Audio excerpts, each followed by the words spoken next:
ఆ చివరి దాకా ఉన్నంత వరకు వీళ్ళకి కొంత వెసులుబాటు ఉంటుంది అక్కడ. ఎందుకంటే వీళ్ళు యాంటీ కాంగ్రెస్ బేసిక్గా plus pro BJP government. Chandrababu ఉన్నా అంతే, జగన్మోహన్ రెడ్డి ఉన్నా అంతే. దాన్ని ఆ రూట్లో అవగాహన చేసుకుంటే ఒక ఆస్పెక్ట్ ఉంటుంది. లేదు అసలు మోడీకి నువ్వు అమిత్ షాతో నేనే రేప మెయింటైన్ చేయించానన్నారు అనుకోండి, ఇట్ మే బి ఆ ఫీలింగ్ ఏమో అనుకుంటున్నా నేను. అది అంటే మొత్తానికి ఈయనైతే ఆ ఫీలింగ్ అయితే ఉంది, నా వల్లే జగన్ సీఎం అయ్యారు, నా వల్ల ఈ రోజు వైసీపీ ఇలా ఉంది. కానీ ఈ మాటకే కోపం వచ్చి ఉండొచ్చు నువ్వు ఆ తిట్లకి వాటికి కారణం. అంటే ఇక్కడ బేసిక్గా ఒకటేంటంటే నేను అబ్జర్వ్ చేసింది, మనం ఇక్కడ ఇంటెన్షన్తో మాట్లాడడం.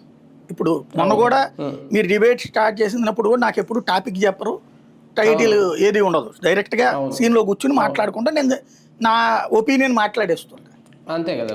అది ఆయన లాంటి వాళ్ళకి ఏమనిపిస్తుంది అంటే ప్రీ స్క్రిప్టెడ్ అనిపిస్తుంది, లేదా కొంతమంది అనిపించచ్చు. చాలా మందిలో ఉంది, ఆయన ఒక్కడే కాదు, చాలా మందిలో ఉంది అది మనకి దాన్ని ఇప్పుడు వాళ్ళకి మనం ఎక్స్ప్లెయిన్ చేయలేము, చేసినా కూడా వాళ్ళు నమ్మరు కూడా, ఎక్స్ప్లెయిన్ చేసినా కూడా నమ్మరు కూడా లేదనిపిస్తుంది. అది బేసిక్గా ఇప్పుడు విషయం ఏంటంటే ఇంకోటి ప్రిపేర్డ్గా ఉంటే నా ఫేసు హావభావాలు సూట్ కావు. అంటే సైకలాజికల్గా ప్రిపేర్ అయ్యి దానికి తగ్గట్టుగా మాట్లాడడం నాకు కుదరదు. న్యాచురల్గా మాట్లాడడమే అలవాటు. ఎందుకు ఇది మన అనుభవంలో నుంచి వచ్చేటటువంటి అంశాలు తప్పించి ఇదేదో వీడి కోసం వాడి కోసమో చేయడంగా. ఇప్పుడు అట్లా కాదు, విజయసాయి రెడ్డి